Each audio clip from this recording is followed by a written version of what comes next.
hope you are hearing me. Yes, ma'am. Can hear you very well. Yes, sir. Good afternoon, sir. Good afternoon, ma'am. Yes, sir. I stand on the already protocol, so all protocols duly observed. My topics, just like the coordinator has rightly said, he has actually introduced me, so there's no me introducing myself. So just to go on what we want to discuss today. We know that Nigeria is going out of mono economy right now. We don't want to rely only on petroleum again. When I mean petroleum, I mean both crude oil and gas, natural gas. So, and we are going towards multi-economy, among which is taxation. You know, actually before, we don't really actually rely on taxation in Nigeria. In fact, I know that many people have never even in their life paid any tax in Nigeria.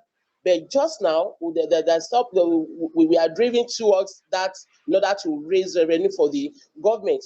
And as a result of this, we need to manage our tax risk in order to avoid any penalties, and as well in order to avoid some other things that might cause losses in our business enterprises. So the overall theme of the conference is corporate governance and tax risk management. I'm talking about tax risk control framework, internal monitoring system. My own modalities will be different a bit because I'm not an accountant. I'm a lawyer, just like what you've heard about. So you won't be seeing all those drawing diagram like my friend, Mr. Ademola Olariwaju. In fact, I really love those diagrams, but we are not trained in that graphic design. So, but I will do justice to the topic. Now, the way I want to go about is that I try to analyze or define the terms. What do you mean by corporate governance? Because it is when we know all this that we will actually really know what we want to talk about. So we want to say, what do you mean by corporate governance? Then tax risk. What is the meaning of tax risk? Then tax risk management. Then we now finally go to tax risk control and framework. Now, let's start from corporate governance.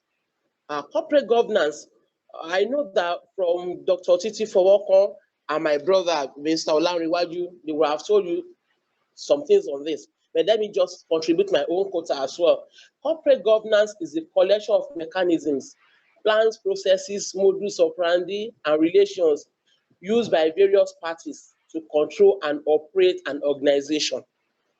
So it involves any mechanism, any processes, anything that you want to use in order to control and operate an organization, a company. That is what corporate governance is. It involves one, this is distribution of rights and responsibilities among different participants in our organization. Because you know that in an organization or in a company, there are many participants. We have managers, we have directors, we have shareholders, we have employees and co. So that is the reason why we have to distribute rights and responsibility so that there won't be clash of interest or conflict of interest. So also, the corporate governance involves the rules and procedures for making decisions in the affairs of company. What are the rules that wants to guide us? What are the procedures are we going to take? If you want to go and pay tax, what are the procedures to the payment of tax? What are the procedures through which the relevant tax authority will know that we have actually paid our taxes and every other thing like that? So it contains those rules. And then what is the essence of corporate governance? Of what use is it? The basic thing is that the basic of it that to avoid conflict of interest, just like what I said, between or among stakeholders to a minimal level. We cannot say there won't be conflict of interest, but we want to put it to a minimal level, thus serving as an attempt to align the interests of all stakeholders in the company. The another one is that to aid accountability, because if there's corporate governance, then there will be check and balances within the establishment, and if there's check and balances within the establishment, there will be accountability, so that the chairman of a company will not also be the treasurer of a company. Once that is there, then there will be accountability. Now, let us now go to principles of corporate governance. What are those principles that govern corporate entity? We have three documents. The first one, I will just make mention of it. I want to tell you the gist of what it contains. That one is for another lecture. The first one is the Cadbury report of 1992. The second one is the OECD 19. We have three reports in that: 1999, 2004, and 2015. And the third one, is the Oxley Act of 2002. That Oxley Act only incorporates all those principles, the principles set out by the former two reports, as an act in their own. They incorporate it. It's not that maybe they set out their own principles. Rather, they incorporated those principles set out by the Cadbury and OECD reports into an act, which is the Act of 2002. So those are the essence of the principles that are contained in three documents. Now, let us now see, what are those principles really? What are those principles? We are saying principle of corporate governance. What are those principles? So we start by the Cadbury report and OECD report lay down the principles that organizations or companies must adopt to have a proper corporate governance. And these are: one, there must be rights and equitable treatment of shareholders in terms of respect, communication, participation in meetings, and equal treatment amongst others. What do we mean by that?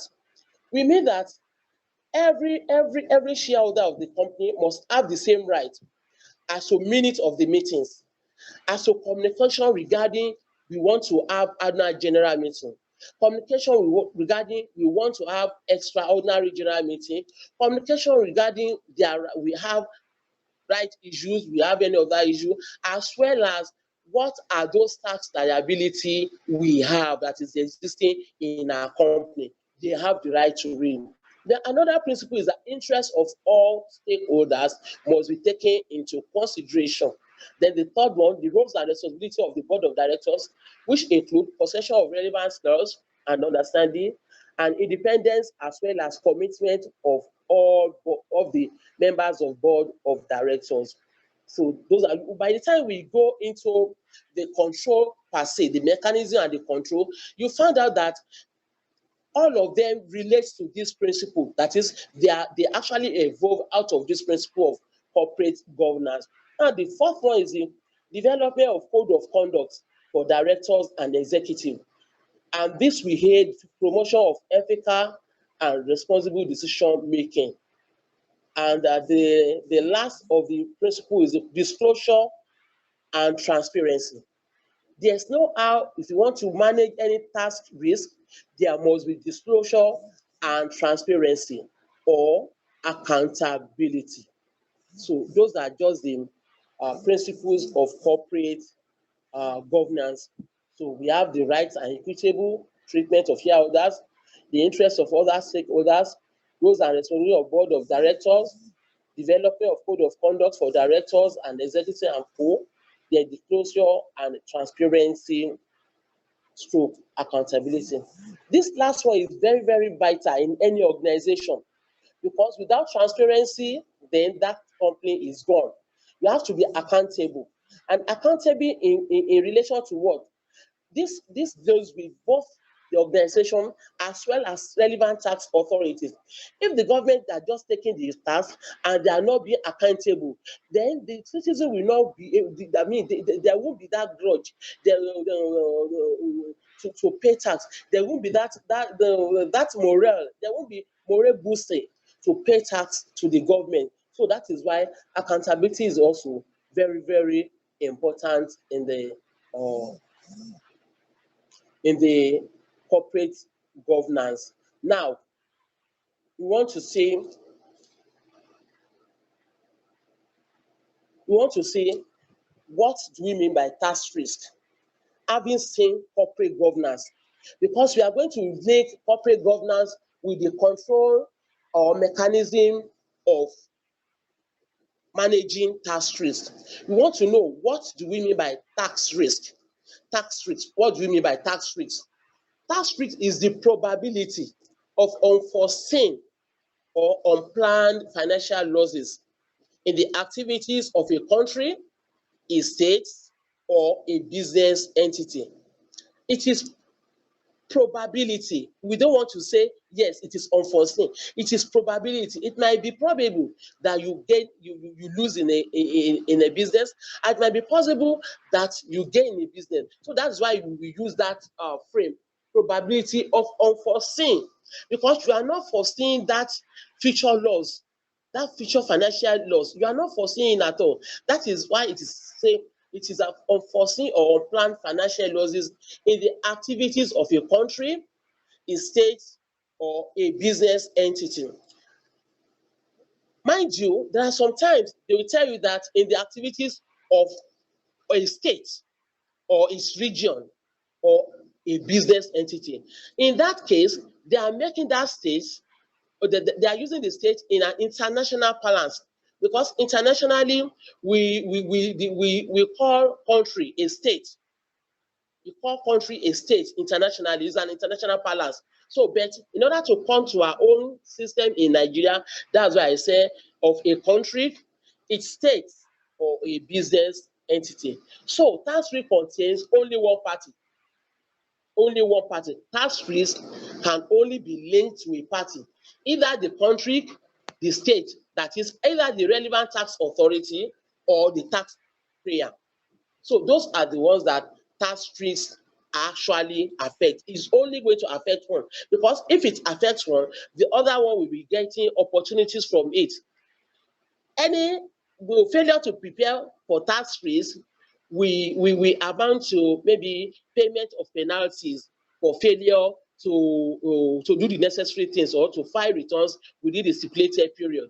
But by the time you are paying penalties, it's going to be a plus, that is going to be an opportunity for the relevant tax authority. That is why they say tax risk contains only one party, which is either the relevant tax authority or taxpayer. Now we want to see, what are the causes of tax risk? What are the causes of tax risk? We want to see what might cause tax risk, so that we might be able to be aware in order to prepare for it. And once we see such a thing, we just plan a way of not getting into that tax risk. That is, we just manage that risk or avoid that rate. Number one, introduction of new tax types and fees. Introduction of new tax types and fees. If there's any introduction of new tax in Nigeria, there's tendency that there will be tax risks, because you won't be able, you have another new thing. You won't be able to know what to do immediately. So it's going to be a tax risk onto you. For instance, there is a Mama Cash Restaurant Limited and Federal Board of Inland Revenue. It's a case that was decided before 2007. It was in 2007 that Federal Board of Inland Revenue changed to Federal Inland Revenue Service, sort of. So that case, what we have before is Sales Act, a sales law. There is a sales law of Lagos State. Mama Cash now, during the introduction of the value-added tax, Mama Cash has just been asked by the Federal Inland Revenue Service to pay up our VAT to Federal Inland Revenue Service. But Mama Cash is now telling us now, because it's a company, it's Restaurant Limited. Mama Cash is now telling us now that she doesn't know who to pay to. Is it the Lagos State Inland Revenue or the Federal Inland Revenue Service? Then the Lagos State are now saying, but because she cannot be paying for the same thing on sales to two different relevant tax authority. The Lagos State are now saying that she is supposed to pay sales tax, while under the sales law of Lagos State, while the Federal Inland Revenue Service, they are taking it to the effect that no, VAT has actually engulfed sales tax. That is value added tax has engulfed sales tax. And because there is value added tax is a federal tax. So it has engulfed sales tax, and therefore Mama Cars must pay value added tax at that time at the rate of 5% and not sales tax. Although when it was taken to Supreme Court, the matter got to the Federal High Court. The Federal High Court decided that he cannot legislate on that area because he wants to see the jurisdiction, because they are trying to see whether the Federal High Court has the jurisdiction on it. But now they have filed the court onto Court of Appeal. We are awaiting the Court of Appeal decision on whether sales tax is also the same as value added tax. Now, what we want to derive from that something is that, just because there is introduction, there was formerly sales tax, and now introduction of value added tax. So the woman was in confusion. Who am I going to pay for? So invariably, that kind of thing can actually affect sales, can affect income, which will invariably be a risk to tax. So that is one causes of tax rate. The second one is changes in tax rules and regulations. Changes in tax rule and regulation. For instance, when there is a cancellation of any tax incentives, such as tax holiday or some other incentives given. For instance, we know that under the Deep Offshore and Inland Basin Production Sharing Contracts Act, we know that all those petroleum upstream sector that conduct their operation within the deep offshore and inland basin through frontier basin, they are to pay 50% tax rate. Now, we know that they are to pay 50% tax rate, and all of them know that it is 50% tax rate. Maybe there is now a new law, very recent. They just say no, they won't be paying 50% again, rather they will be paying 85% that other oil producing companies are paying. So that change in tax rules and regulation can result to tax risk. So maybe, for instance, maybe all those for the period of 4 to 3 years or 4 to 5 years, there will be tax holiday of payment of tax, and they just cancel it. Wherein that company has been bargaining on the fact that, okay, for the next 3 years, I'm not going to pay tax at all. So invariably, maybe just 1 day off, the government just changed the rule and said, no, all those people, you have to pay the tax. So all those will also causes tax rate. Now, what is the third one? The third one is the increase in tax rates. Increase in tax rates. For instance, the recent increase in VAT from 5% to 7.5%. We know that under the Value Added Tax Act 2004, tax rate, the VAT rate has been 5%. Although there has been many agitations for some years, even during the Obasanjo-led administration, that VAT should be increased because we happen to be the least VAT paid country in West Africa. That VAT should be increased, but everyone actually judged the increment of the VAT, because everyone, they fought against it, that how can VAT be increased at that time. So at the end of the day, Obasanjo-led administration dropped that idea. But now VAT has actually been increased by virtue of the amendment to VAT Act through the Finance Act of 2019. VAT has actually been increased to 7.5%. Even at that time, that VAT was increased to 7.5%, people were still thinking that, oh, they are still going to bring it. How can VAT be increased during COVID-19 era? How can it be? It's going to affect this. So I could remember that time that Bola Tinubu was even saying on the this TVC, this Shehu Okinbaloye program, that no, it's going to affect the consumption level of people. It should not be increased at this time, whether political or not. I'm not interested in that. But what we just know that all of us, we are thinking that, okay, it's not going to be increased. They are still going to bring it up.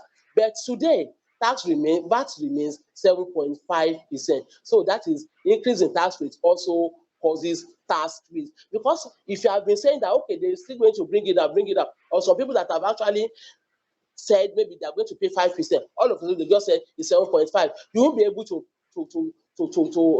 plan. And any of your plan that you have actually done, you have to amend it. That is, you have to shift it one way or the other in order to accommodate the 7.5%. And for instance, look at the communication tax rate they just imposed on us now. We are saying it can't be impossible, but one way or the other, it has come to stay. And whenever you call, you just revert rate. So they will tell you that is why we are not paying that before. Now, another one is changing the procedure and deadline for making tax payments. Another causes of tax risk is changing the procedure and deadlines for making tax payments and filing of tax returns. Just like my brother, Mr. Olanrewaju said, that one too can also affect tax risk. For instance, Section 38 of the Finance Act 2019 substituted Section 15 of VAT Act 2004 for another Section 15. And that Section 15, the first Section 15 under the VAT Act 2004, it deals with rendering of returns. But 2004 said returns shall be rendered on or before 30th day of the month following the supply or the receipt of anything. But that Section 38 that substituted Section 15, Section 38 of the Finance Act, now says that returns shall be rendered on or before 21st day following the month that the such supply or something or supply was made. Now you can see, possibly somebody that did not know anything, or anything on law, now says that, okay, I'm counting on the 30th day of the something, I'm going to render my account. And at the end of the day, you just find out that you rendered something, just like what the last question that one of the candidates or participants said, that what about if you are late in filing just for one day? That how will it, even if it's just for 2 hours, because a day ends 12 midnight. If you now say you want to go and file immediately 6 a.m., it's lateness. So imagine this started something and they said it's not on or before 21st day of the month following, and you are still thinking that on the 30th I'm still going to pay my debt. And even before 30th, you've actually compiled all your VAT, the output and the input, you've compiled everything, run to the Federal Inland Revenue Service. I want to pay my tax, so I came quick to this month because I want to pay earlier. Now I always paid on the 30th, but today this month I'm going to pay on the 25th. They just tell you that you are late. You will be wondering, how am I late? This and that. All those funds that just tax risk, and is one of the causes of tax risk, because there is no how it's going to affect your sale, it's going to affect your income. At the same time, it's going to affect the relevant tax authority revenue one way or the other. Then another one causes of tax risk is lack of information or enlightenment on tax issues. This is the key something in Nigeria now. Lack of information. We lack information. The enlightenment on tax issues. Many of us, we don't really, even not because you are illiterate or what, even literate among us, let's say 60% of us doesn't know anything regarding these tax issues. Maybe because it's just something that is just being brought into limelight or not, we don't know. But we actually needed enlightenment in that area. Possibly the Federal Inland Revenue Service, the enlightenment section should take this very one up, and various committees under it's just a recommendation under the tax CITN and ICSA should just bring them up from secondary. So I know the Sweet Society for Women in Taxation are doing that, but we should just increase it to many schools, to many schools from primary, secondary, and so that in order to enlighten people on it. Because by that, they are the ones that will still grow to become accountants, they grow to become tax practitioners and co. But without having enough experience or enlightenment on tax issue, they just be novice at that time. So that is it. Then another cause of tax risk is inability to achieve goals inability to achieve goals. So if you are aiming that at this so time, your income will be 10 million. Or maybe last year, Federal Inland Revenue Service got 7 million naira tax return from ABC company. But that last year, that ABC company made a huge profit, and which they did not make this year as a result of this COVID-19. And if FRS is trying to lay on that last year schedule, then it means that they missed the role, because that company will not be able to achieve its goals, and this will affect the FRS tax target. So it is one of the causes of tax risk. And emergence of competitors, where we have emergence of competitors, then is another way through which tax risk ensues. Emergence of competitors. If you are the only low ranger in your kind of business, maybe in your area, you know that you make enough sales, you will have enough profit, and you pay your tax accordingly. And paying your tax accordingly will increase the revenue base of the federal government or any other relevant tax authority. But immediately that another policy just come in, it will affect your income no matter what. And mostly with the new company income tax amendment as amended by the Finance Act 2019, you know, they've grouped it into 20% for medium, 30% for large scale, and for smaller ones, they said according to some other rules. So, and formerly it was 30% for medium and large scale. Now maybe the other competitor is now a medium scale this thing. It's just going to be 20%, and maybe formerly you as a large scale, you are paying 30% overall, but now it has been divided. You just be paying 30% on your own with minimal income, while the other competitor will now be paying the rest 20%. So it's going to be sort of a reduction to the cost of the offer of Nigerian government. Now we also have effect of tax rate. What are the effects of tax rate? Is all what I've been discussing through while I was trying to do on causes of tax rate. We have reduction of tax revenue and attraction of penalties. If there are tax rates that you have not been able to manage very well, then maybe you fail to file your tax return at the appropriate time, it attracts penalties. So that is just the effect. Now, we want to go to this next slide, which is tax risk management. Now, we've seen what corporate governance is. We've seen what tax risk is, and the causes, the effect, and co. Now, we want to see tax risk management. You can see that one way or the other, we are trying to link up with the area we're going. Tax risk management. What do we mean by this? It is the management of those tax risks. It is management of preparing to avoid the causes of those tax risks I've actually told you about. It's an important tool in corporate governance. It is the identification, evaluation, and prioritization of risk in order to maximize the realization of opportunities. Now, from this definition, we have two key events from it. We have negative events and we have positive events. The first negative event is the risk that is in it, and the last positive event is the opportunities. So from risk, we can get opportunities if you manage it very well. We know risk is a negative thing, but from risk you can get opportunities if you manage it very well. Now, how do we manage risk? How do we manage tax risk? That is the problem.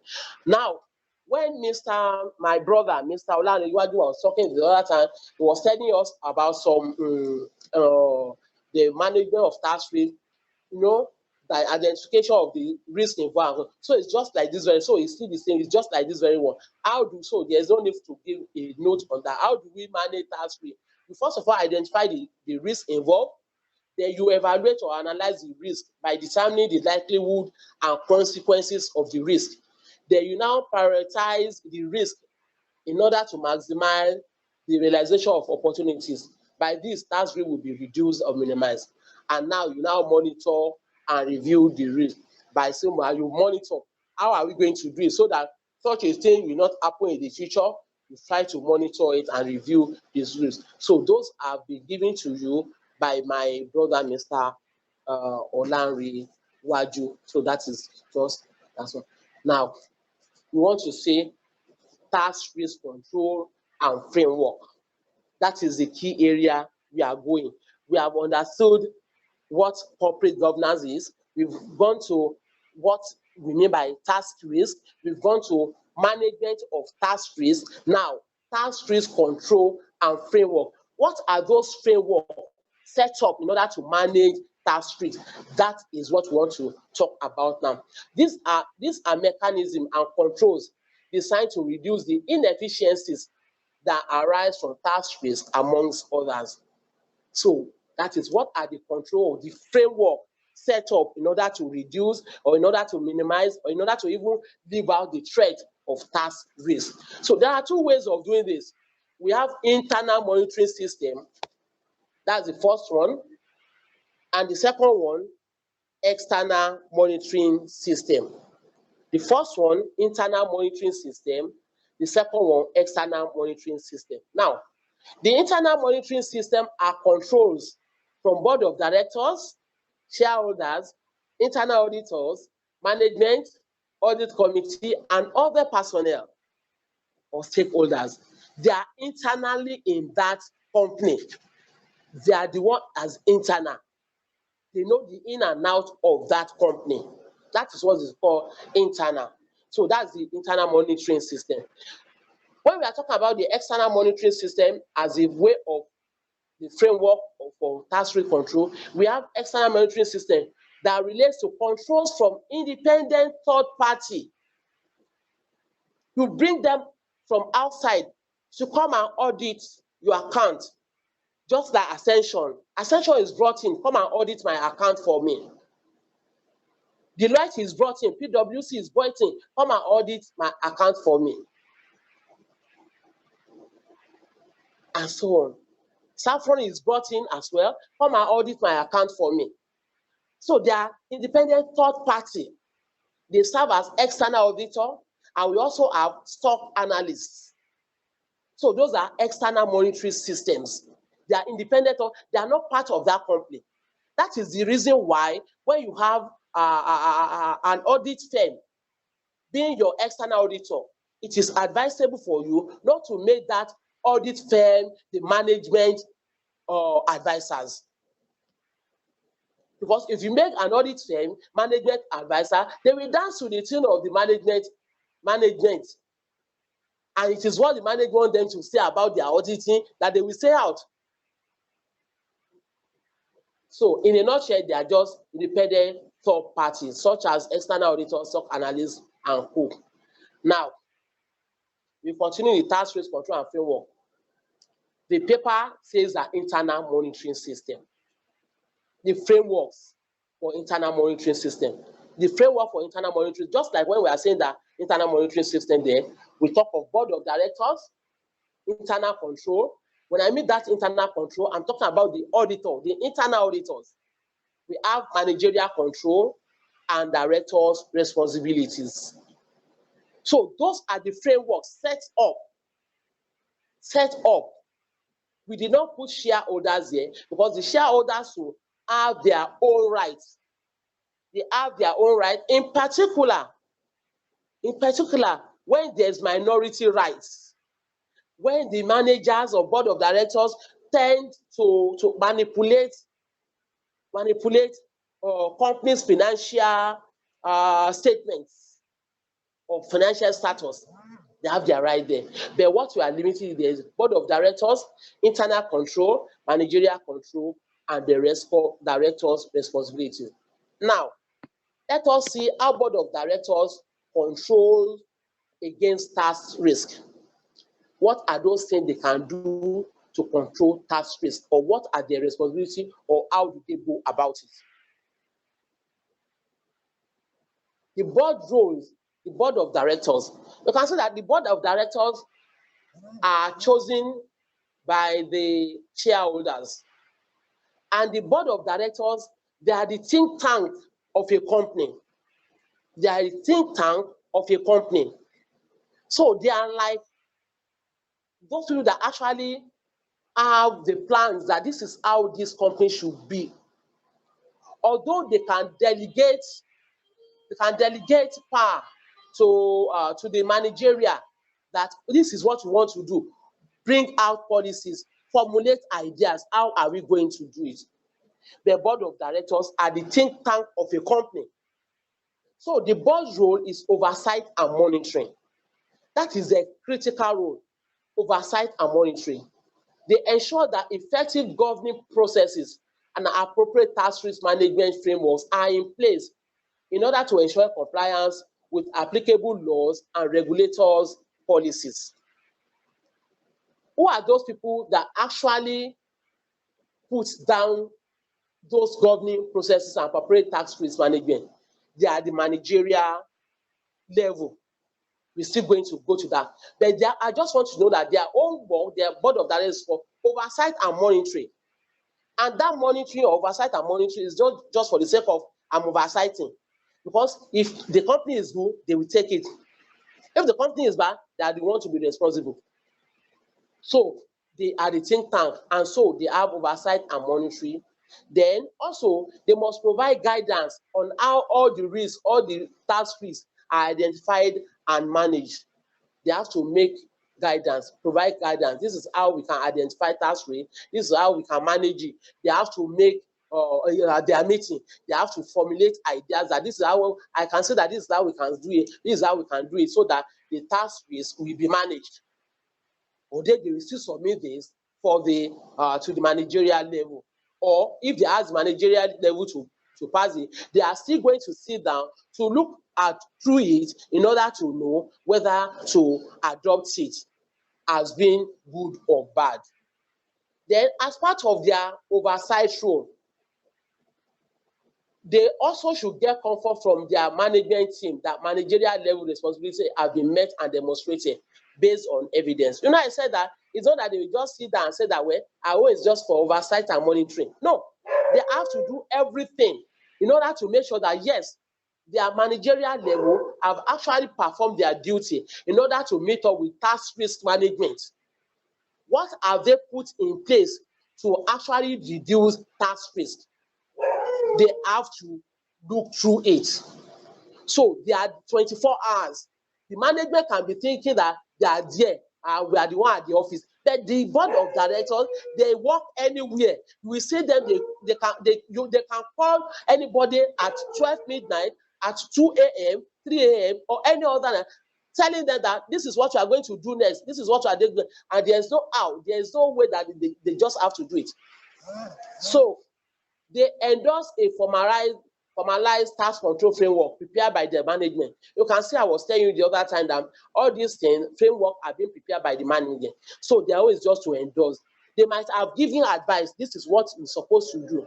So then when these people, when the managerial level, when they formulate this idea, they must endorse it. Without endorsing, it cannot be passed. So the board of directors in our various companies must know that if anything goes wrong, then we are the one causing it. That is, the board of our directors are the one causing it. So they must do everything possible to have an insight into the future tax risks and do everything possible to enlighten their personnel, the stakeholders, in order to avoid any tax risk. That's the purpose of the tax risk management.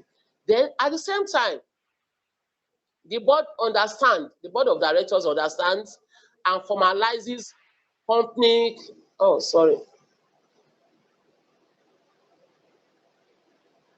they understand and formalizes company director roles and responsibility for tax risk management.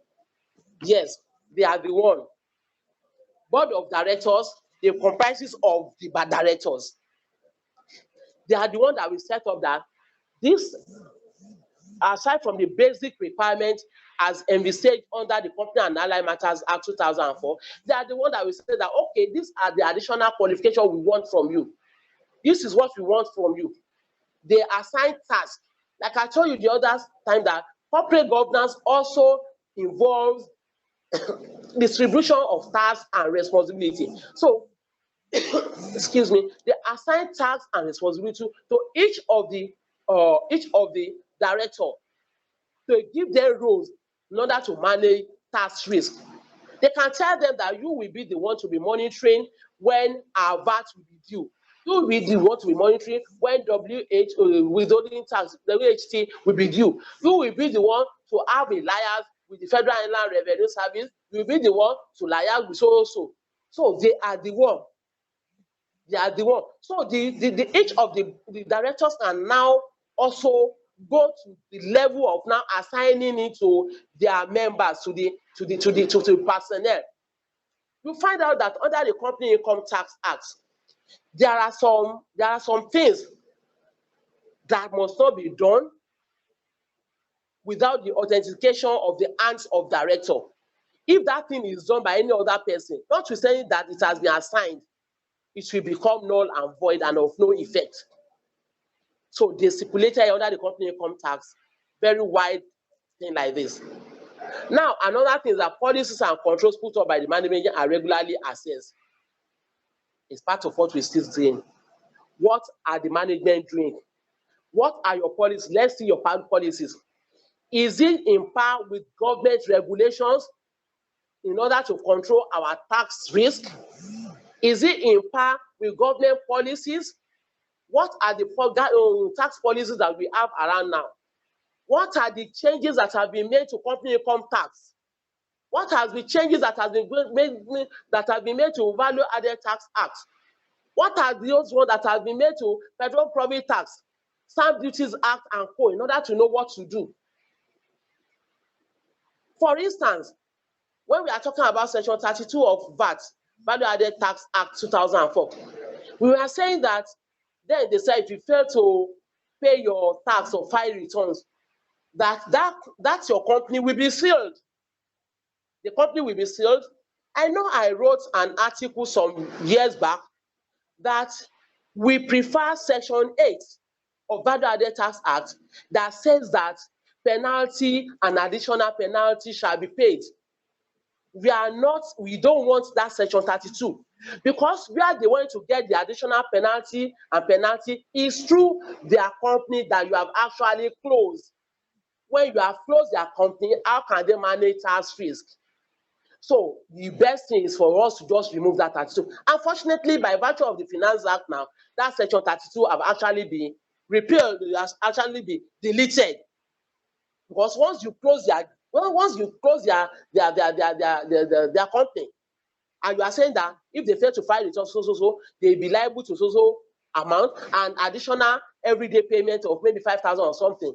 And also, it is without prejudice to Section 32 that their company can be locked up. Then where do you want them to start getting that money? But we thank God that they've actually expunged that Section 32. So those are the kind of things that Board of Directors try to see that managerial level. Let's see what you've done. You don't just leave it to managerial level alone. The Board of Directors also must work on it. So that is for the Board of Directors, the way they can control and mechanisms that they can use in order to actually manage tax risks in their company. Hello? Am I communicating? Am I communicating? Yes, ma, you are communicating. We are with you. Thank you so much. Yes. I thought I'm alone. Thank you so much. Together. Now let's go to internal control. When I mean internal control, we want to see the internal audit team. They to the control. They to have a way of managing tax risk, and this is their way. In any establishment that wants to be good, you need to have an internal audit team. Internal audit team. You cannot say that because you don't want to get it, at least I have my accountant, I don't need an internal audit team. Okay, the worst thing is that after my this thing, I will call on independent tax or independent auditor to come and audit my. What did they want to audit on? Independent auditor, which is an external control system, is used to balance up the internal system, to cross-match them. Where did you hear? Where did you hear? So that we'll be able to know that who is at fault, to try to balance and reconciliate accounts. So a way of internal control as well is the establishment of internal audit team that can evidence the results of controls testing, internal audit reports, or management self-assessments. Then periodic internal control testing is conducted to assure the board that the internal control framework is robust enough to effectively manage tax compliance risk. Because internal auditors, they are the one that will detect that the money we make last month is very, very much less than what you are making this month. The money we are making this month is much lesser than what you made last month. Then they now be trying to see what happened, why, what is the reason. You are now linking to COVID-19, but they know COVID-19 was on last month now. COVID-19 was one. What happened again? So okay. Maybe because of our branch in Niger State, there were this pandemic of all this what do they call it? This kidnapping and co. People did not go to work. People did not go to company. People did not make sales. Okay. So all those ones. So those are the way of managing tax risk through the internal audit team. So that's their own is just to prepare audit team. And in order to cross-check the evidence, when you now try to invite independent third party, and that is external control means. Now, we want to see the managerial level, the managerial control. We want to see how the management, how they have their control in order to reduce or to avoid tax risk threats. Managing day-to-day controls and processes to ensure compliance with tax obligations is not a matter for the board, but a responsibility of management. Day-to-day control and processes of company is not for board of directors. That is why you see that board of directors, they can tell you that they meet once a month, they meet twice a month or so. But management is every day to day. They must see to the day-to-day running affairs of the company. And it is through every day to day that they see the tax rate that can be involved. The management should have the capacity to enforce policies and implement strategies approved by the board. They have capacity to enforce policies. It is through the enforcement of policies and implement and strategies approved by the board that they can also control. Because when they submit that policies and implement the policies, they formulate ideas, formulate policy, they now give it to the director. Board of director now endorse it. Then it should be easier for them to implement it. And by implementing it, because they have actually foreseen the tax risk, that they will be able to do what they are required to do in order to manage tax risk. They should develop and implement system that identify, that assess, manage, and monitor tax risk. Management also play a vital role in monitoring the appropriateness, adequacy, and effectiveness of risk management system. Management should ensure there is sufficient capacity and capability to enable effective management of tax risk. Sufficient capacity. You don't just employ anybody just because they are your relative. You employ somebody of value. You employ somebody that can actually fight vigorously in order to manage tax risk in your company. You don't just employ anybody to come down for the fun of that. They know that I've employed my cousin, I've employed my nephew or my nieces. And those people, that's why they say, and capability to enable effective management of tax risk. They must have the capability. They must be capable. They must be tax-driven to enforce management of tax risk.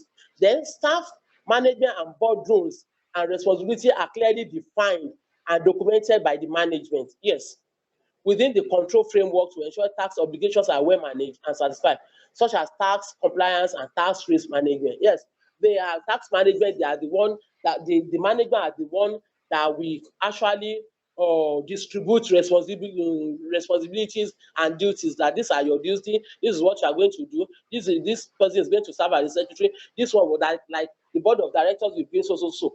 We won't be using the general secretary. We are going to be using another secretary. We are going to co-opt somebody to follow one of the directors to Federal Inland Revenue Service in order to know what is actually going on. And in order to know, maybe they have a best of judgment assessment. They serve a best of judgment assessment on you, and we want to know why they gave us that kind of thing, or we want to know why they did not listen to us, that we've actually filed our assessment to them while they are filing their best of judgment. So those are the kind of things there. Then they ensure information technology controls are in place. So you see, this day we are is a global. The world is not a global village. You know, one can just penetrate from one place to the other. Like today, I've been to America. Today, I've been to Australia. So if I tell you I've been to Australia, common man might not understand me, but people will actually know, okay, maybe she has browsed, or maybe she has done so. Information, you can get information. So you must ensure information technology controls are in place in order to ensure that information systems that process, store financial data accurately, calculate, allocate, and report tax data correctly. So if you have that kind of thing, if you can record your data, your tax data correctly, you'll be able to envisage any tax risk for me, and you'll be able to manage it well. That is one way by which the management can do that, and it is the work of these people. They assure the flow of information from accounting records. This will aid compliance with appropriate tax law. The flow of information from accounting records. Anything that goes, whether auditing or something, comes from accounting record, from accounting section. So accounting section now, they want to know all the information requiring it. Then, and all this, information must be in compliance with available tax law, the appropriate tax law. And they cannot do that except with the legal department, with our legal department. So it's even better for us to have, a legal officer in a company. No matter how small that company is, let there be a legal officer that will be directing you also, and that kind of legal officer should have, maybe she should have knowledge of tax, so that, but because you want to employ just because of managing of tax free, so that there won't be any problem for him or her to do it. And that's why you find even many of our tax practitioners now, they are now lawyers. You can find people like Barrister Latoye, you can, of Ascension. You can find people like Mr. that one in around what is it, around Allen Avenue, is a friend to Barrister Latoye, and many more of them like that. Many more of them like that. There are many more of them like they've started. They know about authoritating to do something. They want to see what are the legal something. But without it, just only one single lawyer in that your company that will be able to tell you that this is the appropriate tax law we are going to use. This is what the tax law is. This is how we are going. Because there are sometimes when you meet the tax practitioners, or when you meet the accountant, they are unable to know how you can mitigate your tax liability. There are sometimes they don't know the deductions that are allowable or not allowable. You understand? And without going through the tax laws and co, there's no way you can know these are deductions that are allowable, these are not allowable deductions, these are the ones that are exempted, that are tax exempted totally, and so on. So it's just an advice that for every company must have at least a lawyer to actually lead them as to the appropriate tax laws. So by this, they will be able to manage their tax risk very well.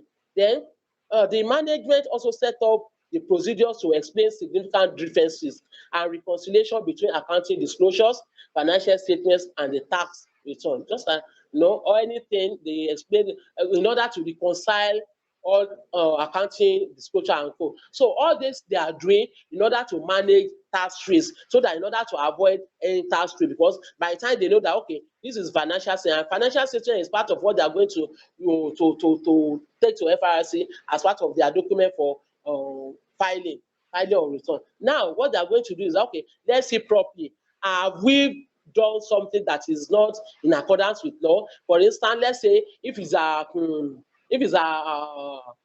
oil company, for instance, an oil company prior to the recent law of 2004 Petroleum Profit Tax Act, before you give any scholarship scheme, any scholarship, you must have the consent of the Federal Inland Revenue Service for it to be deductible or calculated as an allowable deduction.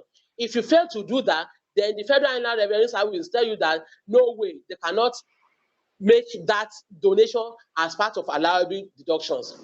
Then maybe just because of this problem that happened in the Shell and Federal Board of Inland Revenue, the law has now been revised in 2004 to the extent that that consent might be taken retrospectively as well. So that if after doing it, the Federal Inland Revenue Service has not actually given you consent, when you want to file your tax return, you can still get retrospective consent of the FRS to the fact that you want to sponsor scholarship scheme and co. But ordinarily, when you do that under the company income tax, if you are not an oil producing company, other company, you must get your consent before filing. Those are the kind of things that a lawyer will be telling you, because you have to be abreast, keep abreast with your tax law very well before you can do all those things. Then tax corporate governance policies and procedures are required to be regularly reviewed and updated for law and administration changes. We are still talking the same thing.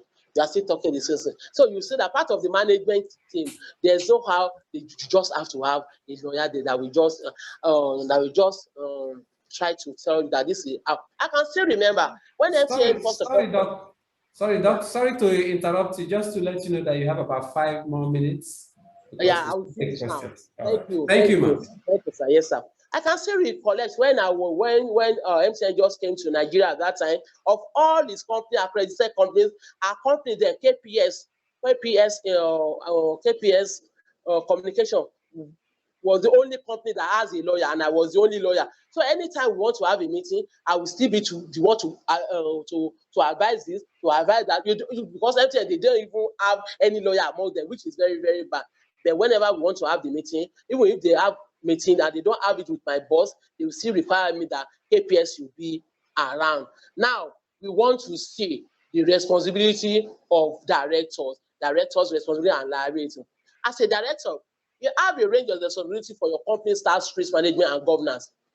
The role of company director is to govern a company on behalf of the shareholders or members of the company in accordance with the Company and Allied Matters Act and any other laws regulating the activities of company. Then the directors must ensure that their company complies with the Act's financial records and financial reporting requirements.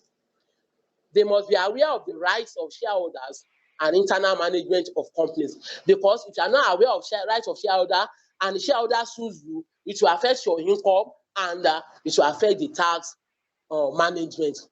Then note, not to say that we have responsibility, director, they have a key role to play in any organization. Because whatever happens in any organization, except he can prove himself not to be a party, he will be liable. So there are federal, state, and territory laws that make directors liable for the actions of their companies. Where a corporation commits a taxation offense, a person who takes part in the management of the corporation, such as a director, may be considered to have committed the taxation offense and may be punishable accordingly, except where he is not a party. So thank you so much for listening to me. Thank you so much for giving me that audience to talk to you. I wish you good luck in all your endeavors. Thank you.